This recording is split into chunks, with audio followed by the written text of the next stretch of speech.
구약에서 우리가 꼭 깨달아야 할 것은 하나님이 인류의 시작에서부터 종말까지 모든 것을 설계하신 역사의 주인이시라는 이 진리가 믿어져야 이 세상을 하늘의 시민권자라는 복된 권세를 간직하고 살아갈 수가 있습니다. 아멘. 하나님이 역사의 주인이시라는 것이 믿어지지 않으면 이제 이삭의 큰아들 에서처럼 하늘의 정자권을 팥죽 한 그릇에 그냥 팔아버릴 수도 있게 됩니다. 실제로 이스라엘 백성들은 끊임없이 변하는 국제 정세 그리고 전쟁의 소문 이런 일들에서 자유롭지 못해가지고 그 하나님의 백성이라는 장자권을 버리고 세상 사람들과 똑같이 하나님을 의지하지 않고 세상적인 힘겨루기를 하다가 망하게 됩니다. 지난주에 말씀드린 것처럼 북이스라엘은 아수르 제국에 의해서 BC 722년에 멸망했는데 하나님은 이 아수르 제국을 내 진노의 막대기, 내 분노의 몽둥이라고 불렀습니다. 말하자면 겉으로 보기에는 아수르가 북이스라엘을 침략해서 정복한 것 같지만 사실은 하나님께서 아수르 제국을 세우시고 강하게 하여 경건치 않은 이스라엘을 심판하시는 몽둥이로 활용하셨다는 것입니다.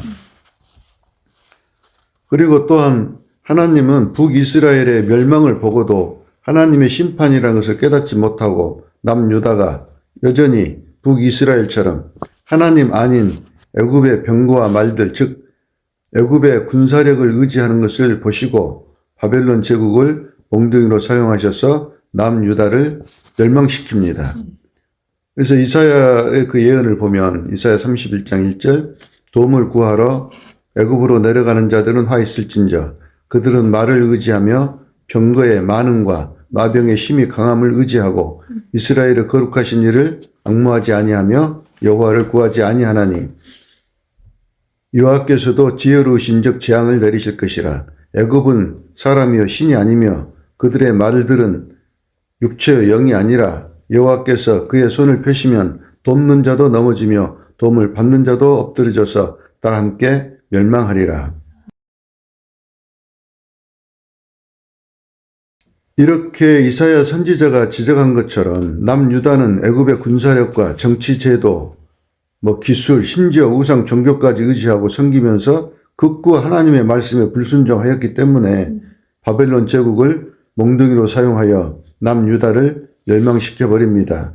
그리하여 하나님을 왕으로 섬기지 않고 사람 왕을 구한 이스라엘은 사람이 왕이 되었던 그 왕국의 수명이 끝나버립니다.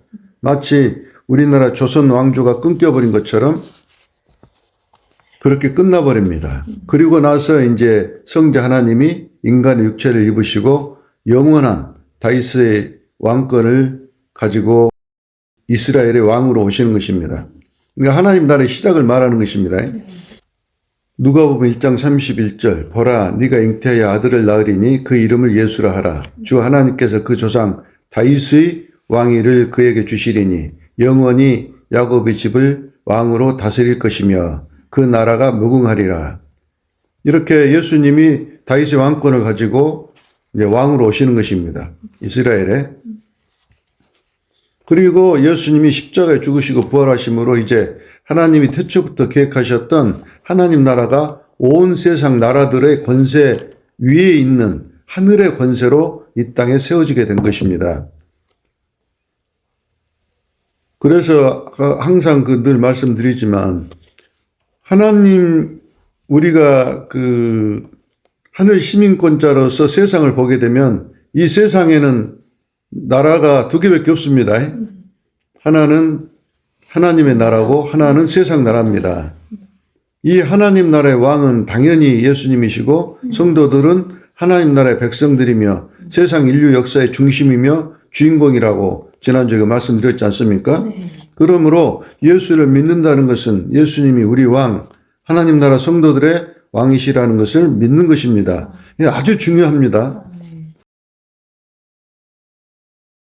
예수님이 왕이시고 그 하나님 나라가 이 땅에 임하였는데 우리는 그 백성들입니다.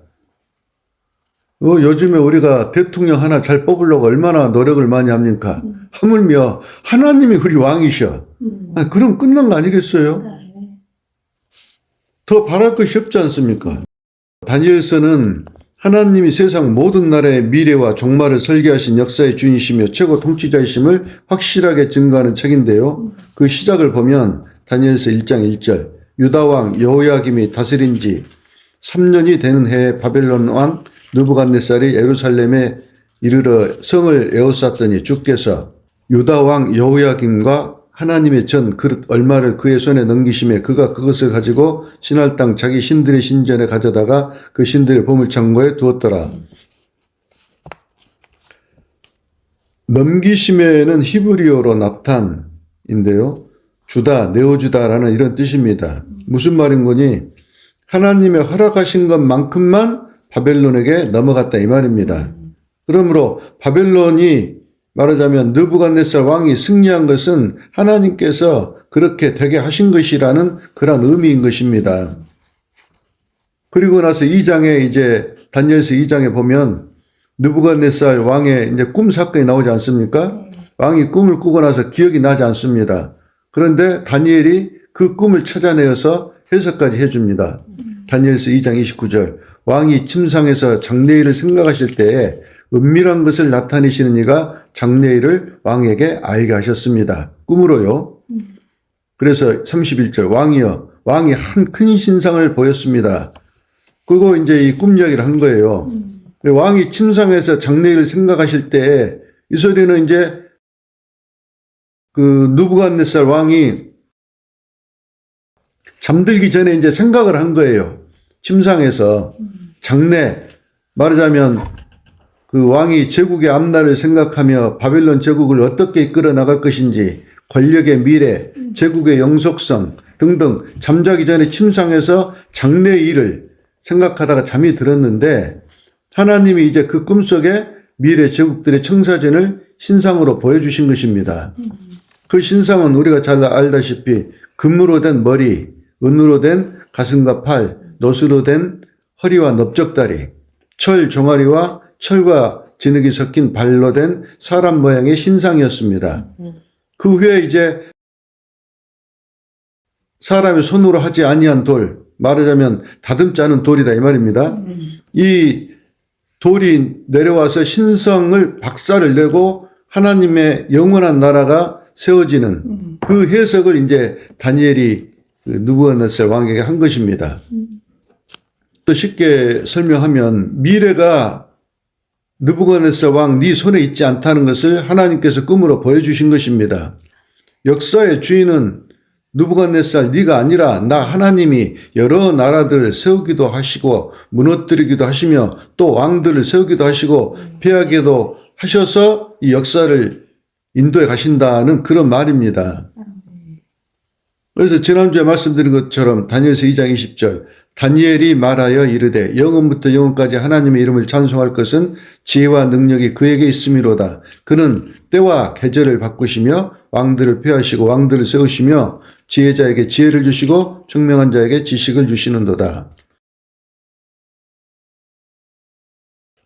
이렇게 때와 계절을 사람이 그 힘으로 바꾸는 것이 아니라 하나님의 능력이 그렇게 바꾼다는 것입니다.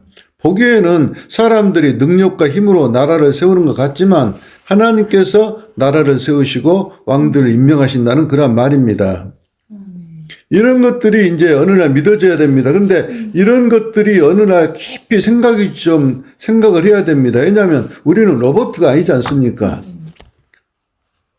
옛날 군부 정권 그 시절에 많은 이들이 데모하고 또 거기에 그 한거 하다가 죽기도 하고 다치기도 하고 이렇게 해서 이렇게 민주주의가 이루어졌지 않습니까? 그러면 그렇게 된 것이 우리 힘으로 되었다. 이렇게 생각을 할 수가 있는데 하나님 쪽에서 보면 하나님이 그렇게 되게 하셨다 이 말이에요. 아무리 해보십시오. 미얀마 같은 경우 봐보세요. 지금도 여전히 군부 정권이 절대 안 넘어갑니다. 나 그 나라 어떻게 될지 모르겠어. 안 넘어가요. 하나님이 뭔가 허락을 하셨기 때문에 넘어가는 것이지 철통같이 만약에 김재규가 그런 뭐를 안 했더라면 더 오래 한 5년, 10년 더 했을 수도 있어요. 우리는 알 수가 없어요.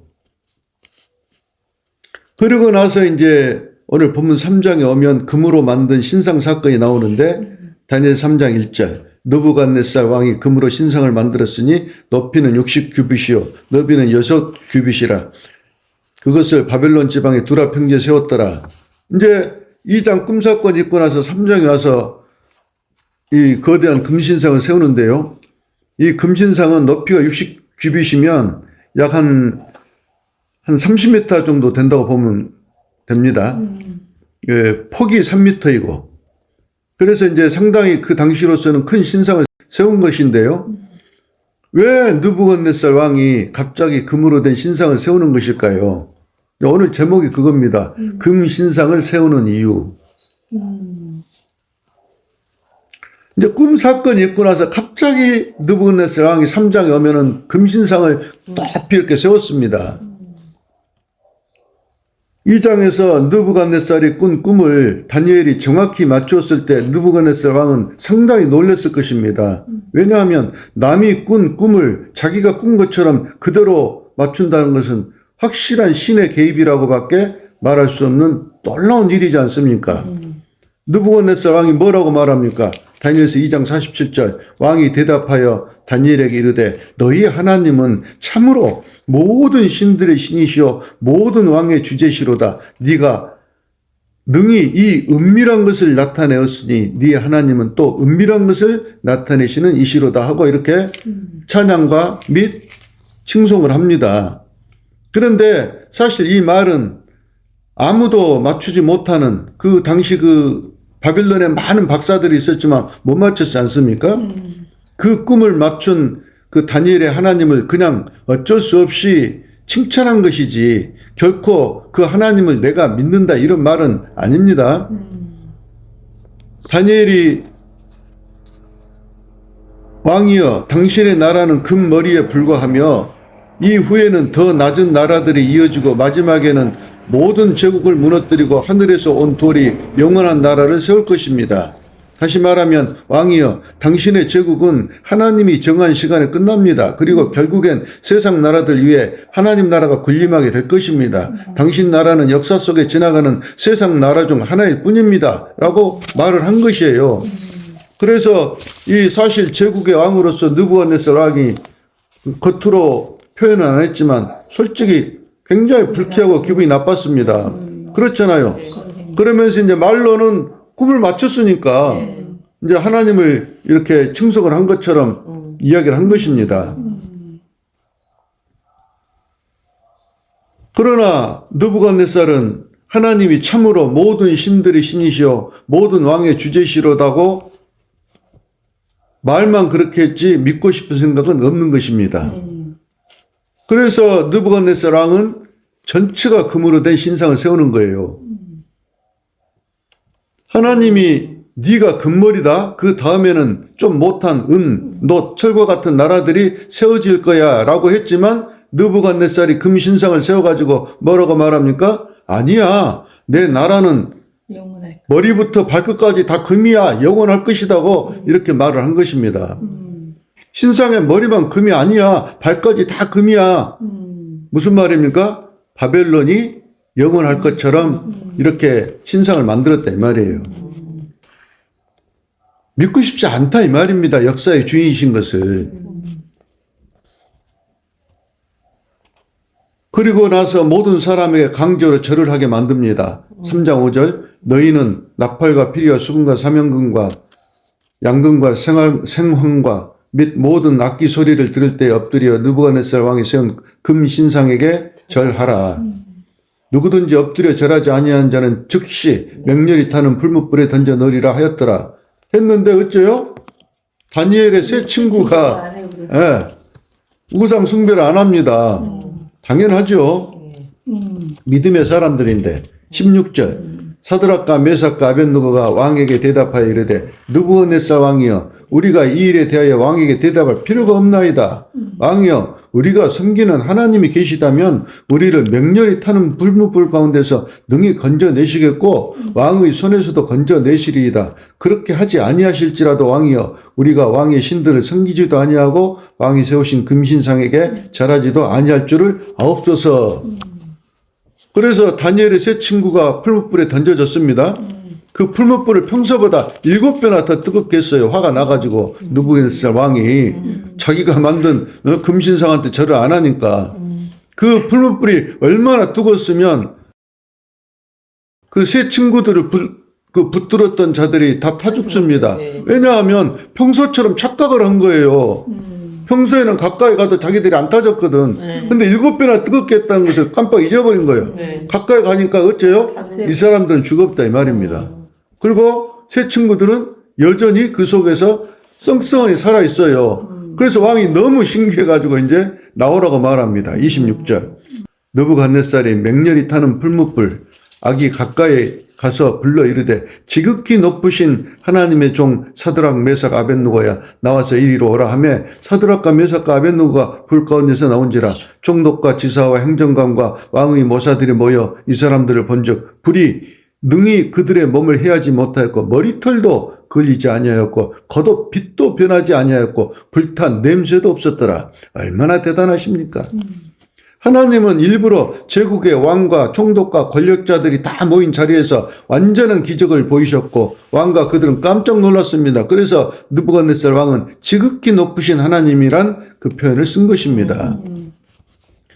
그래서 3장 28절 느부갓네살이 말하여 이르되 사드락과 메삭과 아벳느고의 하나님을 찬송할지로다. 그가 그의 천사를 보내사 자기를 의뢰하고 그들의 몸을 바쳐 왕의 명령을 거역하고 그 하나님 밖에는 다른 신을 세사 자기를 의뢰하고 그들의 몸을 바쳐 왕의 명령을 거역하고 그 하나님 밖에는 다른 신을 섬기지 아니하며 그에게 절하지 아니한 종들을 구원하셨도다. 그러므로 내가 이제 조서를 내리노니 각 백성과 각 나라와 각 언어를 말하는 자가 모두 사드락과 메삭과 아벳느고의 하나님께 경솔히 말하거든 그 몸을 쪼개고 그 집을 걸음토로 삼을지니 이는 이같이 사람을 구원할 다른 신이 없음이라 하더라.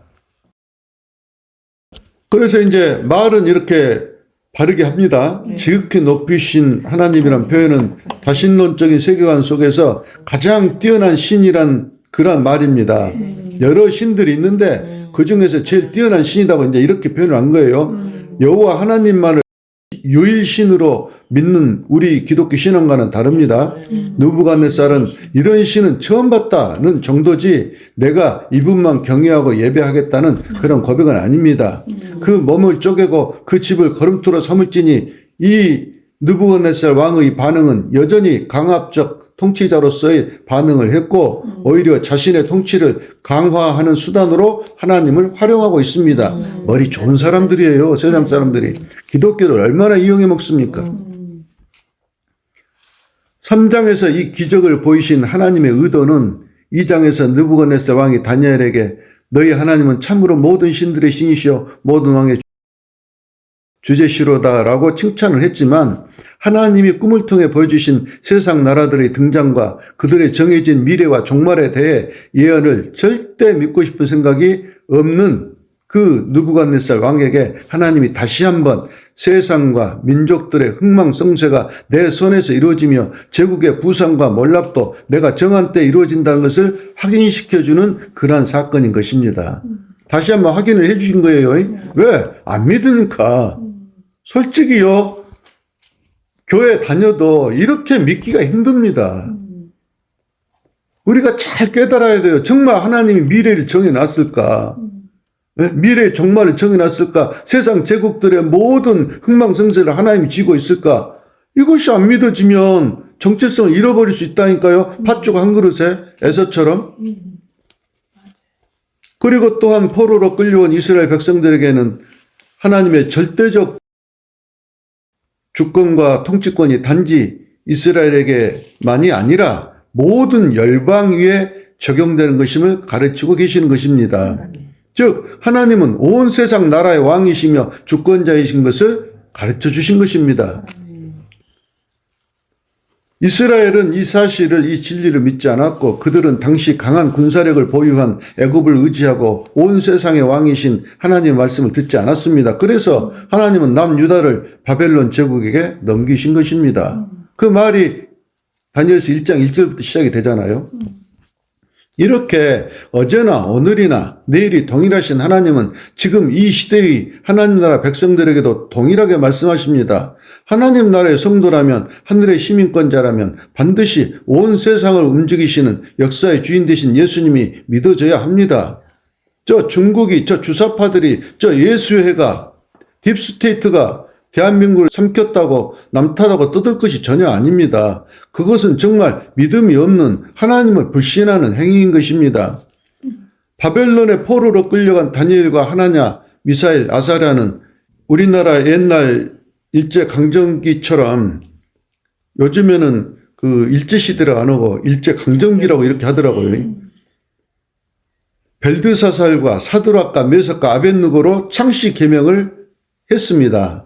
바벨론화 시켜버렸다 이 말입니다. 이름까지 우리나라 일제시대처럼. 창씨 계명을 당했는데도 어째요? 바벨론 제국의 군사력이 이스라엘을 삼켰다고 한 번도 말하지 않았습니다. 이들은 어떻게 믿었습니까? 이사야 42장 24절 야곱이 탈취를 당하게 한 자가 누구냐? 이스라엘을 약탈자에게 넘기신 자가 누구냐? 여호와가 아니시냐?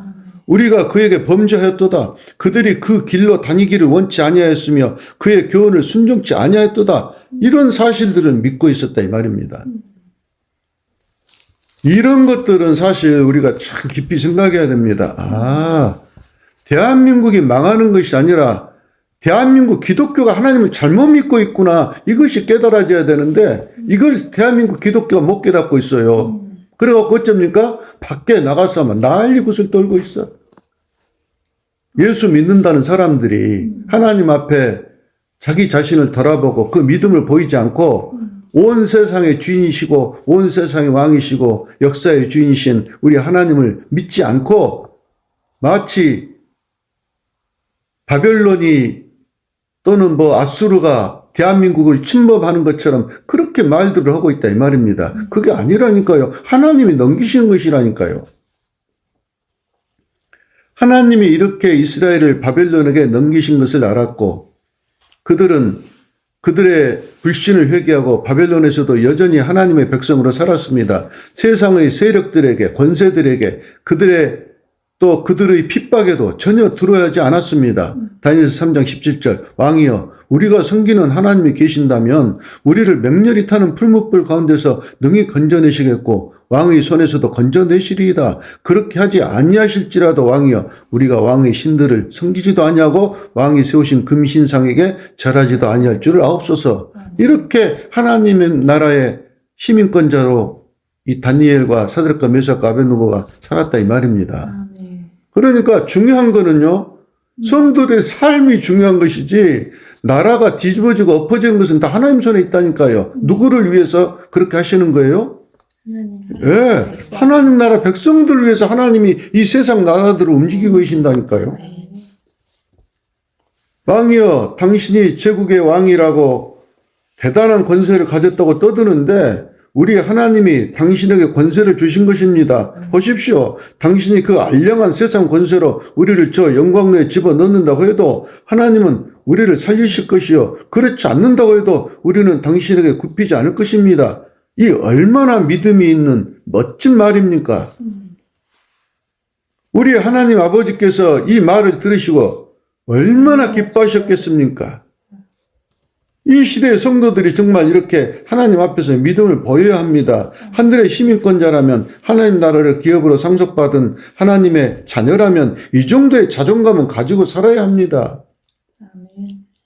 우리 예수님이 하늘과 땅의 모든 권세를 가지시고 모든 세상 나라, 미국도 중국도 러시아도 북한도 예수님의 손 안에 있다는 것을 믿어야 합니다.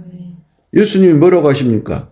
요한복음 16장 28절 내가 아버지에게서 나와 세상으로 왔고 다시 세상을 떠나 아버지께로 가노라. 14장 1절 너희는 마음에 근심하지 말라. 하나님을 믿으니 또 나를 믿으라. 16장 33절 이것을 너희에게 이르는 것은 너희로 내 안에서 평안을 누리게 하려 함이라. 세상에서는 너희가 환난을 당하나 담대하라. 내가 세상을 이겼노라.